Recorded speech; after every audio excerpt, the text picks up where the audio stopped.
Seorang pria dengan tinggi 80 meter dan berat badan 500 ton melihat seorang gadis lemah, kemudian tangan raksasanya masuk ke dalam. Ternyata yang diambilnya adalah ayam panggang. Membuka mulut yang besar itu dan menggigit. Tiba-tiba dia ingin mengeluarkan gas tubuhnya, sebuah kentut. Membuat orang di sekitar berantakan dan nenek tua pun terbang. Apalagi pria yang menyalakan korek api ini. Akhirnya dia adalah seorang profesor bernama Sherman. Karena badannya besar, dia tidak sengaja menyentuh tombol di laboratorium. Keesokan harinya baru tiba di sekolah. Dia melihat jumlah tikus yang tidak terhitung. Salah satu tikus masuk ke dalam selakangan seorang pria. Wanita di sebelahnya malah senang. Di dalam kelas juga berantakan.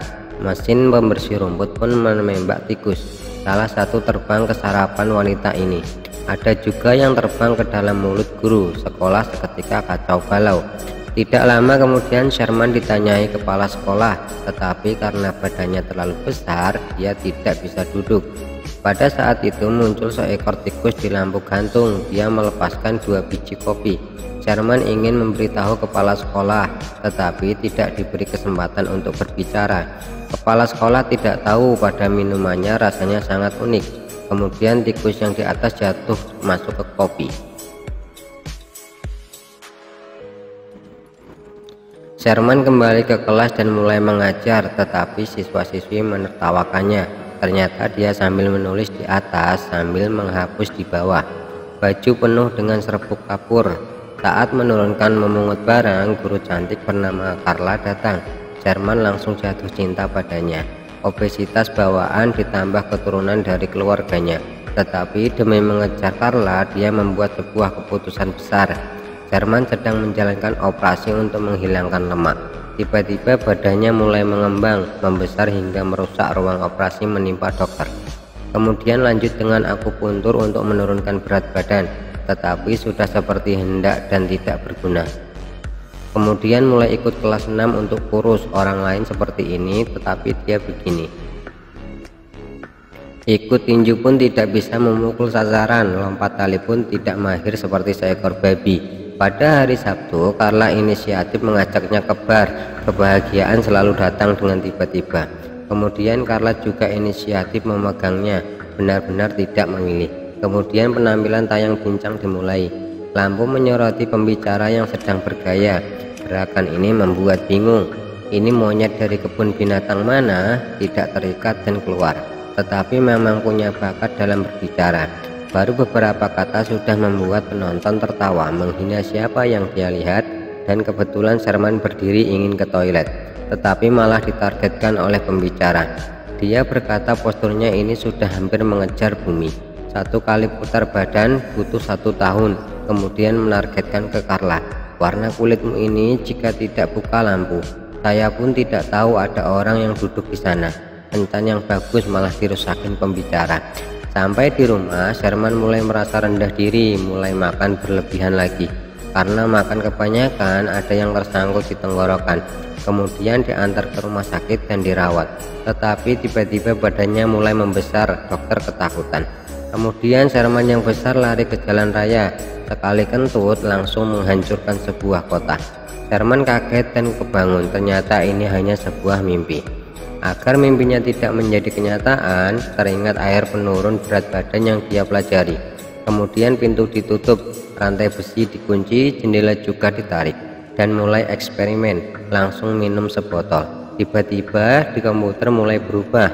Dia juga bereaksi. Muncul semburan api dari mesinnya. Sekali bangun dan melihat cermin, dia terkejut sendiri. Beneran menjadi kurus. Dia sangat senang, lebih senang dari orang melahirkan anak. Melihat keselakangan, akhirnya bisa melihat yang ingin dilihat. Apakah kamu bisa membayangkan perasaan orang yang sudah gemuk 30 tahun dan tiba-tiba kurus? Kemudian dia mulai asal beli pakaian ketat yang seumur hidupnya tidak berani dipakai. Keesokan harinya, Carla datang ke laboratorium untuk mencari Sherman. Tetapi seperti ada yang tidak benar. Sherman yang sudah berubah mulai asal menggoda. Carla tidak tahan dengan ucapan manis pria tampan. Malamnya mereka berdua mulai berkencan. Mulut Sherman juga berubah menjadi pembicara lancar. Badannya juga mulai tegak, menghina pembicara sebelumnya dengan puas. Pembicara tidak terima hinaan dan minta untuk bertanding. Kemudian Sherman memasukkan pembicara ke piano dengan mudah. Perbuatannya ini memenangkan hati Carla. Tiba-tiba penuh dengan rasa cinta, setelah mereka berdua berciuman, tiba-tiba bibirnya bengkak. Tubuhnya juga pelan-pelan kembali normal. Sherman ketakutan dan langsung pergi. Baru masuk ke dalam mobil, bibirnya semakin bengkak. Kakinya juga berubah bentuk. Dia ketakutan dan langsung menginjak gas penuh. Efek obatnya sudah lewat batas waktu.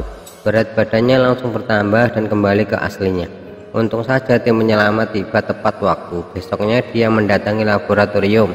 Dia mengabaikan larangan rekannya, langsung menuang semua obatnya. Setelah itu minum minuman kaleng. Kemudian saat bangun dia berubah lagi. Ternyata obatnya sudah ditukar. Rekan melarangnya untuk pergi. Kemudian Sherman memukilinya hingga pingsan. Malamnya Sherman yang sudah berubah menghadiri sebuah acara penting, naik ke panggung dan mulai berkata-kata terus. Kemudian dia mulai memamerkan penemuan barunya, berubah di depan semua orang, minum obatnya di depan semua orang, kemudian terus berubah, mengejutkan semua orang. Kemudian rekan kerjanya datang, naik dan memukul dia. Baru terpikir Sherman ingin membalas, tetapi tidak ada tenaga. Ternyata Sherman yang mengontrol dia dari dalam, jadi berubah gemuk dan kurus terus-menerus dan memukul diri sendiri. Kemudian Sherman asli yang menang, kembali ke rupa aslinya dan berdansa dengan Carla, membuat semua orang bertepuk tangan dengan bahagia. Mengakhiri cerita ini,